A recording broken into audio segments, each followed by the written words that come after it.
Short street, Dumdum, মুর্শিদাবাদের পর এবার ঘটনাস্থল হুগলি স্টেশন। ফের প্রকাশ্যে গুলি, মৃত্যু।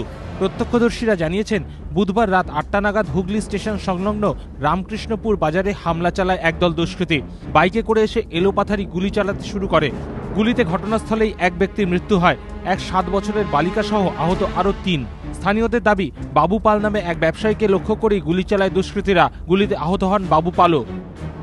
আমাদের পার্টি, তৃণমূল পার্টির নেতা একজন ঝন্টুদা আছে, ঝন্টুদার সাথে বসে কথা বলছিলাম। একজন ছিল চন্দননগর, ওকে আমি চিনি, বাবলু না, ওরা সব কাশির লোক চন্দননগরের। এইটুকু জানি। আরও 5-6 জন ছিল, বাকি কাউকে চিনতে পারিনি। তার ভিতরে 2 জনের মুখ চেনা, দেখলে আমি চিনতে পারবো। আহত বালিকাকে চুঁচুড়ার ইমামবাড়া হাসপাতালে ভর্তি করা হয়েছে। আশঙ্কাজনক অবস্থায় আহত বাবু পাল ও অমিত মণ্ডলকে কলকাতা মেডিকেল কলেজে ভর্তি করা হয়েছে। গুলি চালনার খবর পেয়েই কৃষ্ণরামপুর বাজারে পৌঁছয় চুঁচুড়া থানার পুলিশ। ঘটনাস্থল পরিদর্শনে যান অতিরিক্ত পুলিশ সুপার তথাগত বসু ও স্থানীয় বিধায়ক তপন দাশগুপ্ত। ওখানে মোটরসাইকেল নিয়ে কিছু লোক আসে, গায়ে চাদর টাদর জড়ানো ছিল। তারা এসে ওখানে লোকাল বাবু পাল বলে একটি ছেলে আছে, ওকে অ্যাটাক করে পালিয়ে যায়। তখন সেখানে ওদের মধ্যে এক্সচেঞ্জ অফ ফায়ার হয়। তো তাতে বাবু পাল 3টে বুলেট ইঞ্জুরি সাস্টেইন করেছে বুকে এবং পায়ে।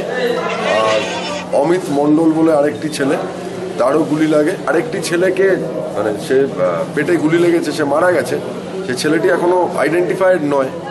বাবুল পাল আর অমিত বলে একজন মণ্ডল, এদের অবস্থা খুব সিরিয়াস। এদের বুকের মধ্যে গুলি ঢুকে আছে। পুলিশকে মানুষ সর্বতভাবে সাহায্য করবে যাতে অপরাধীরা ধরা পড়ে। গত কয়েকদিনে রাজ্যের বিভিন্ন প্রান্তে একাধিকবার প্রকাশ্যে গুলি চলেছে।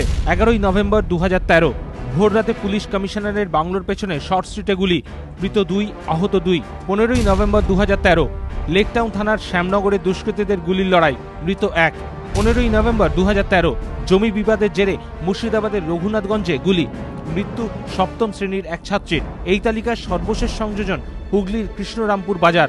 ফের প্রকাশ্যে গুলি, মৃত্যু সাধারণ মানুষের। একের পর এক দুষ্কৃতীর তাণ্ডবে প্রশ্নের মুখে রাজ্যের আইন শৃঙ্খলা পরিস্থিতি। সৌরভ বন্দ্যোপাধ্যায় ও সুভাষ বৈদ্য, এবিপি আনন্দ।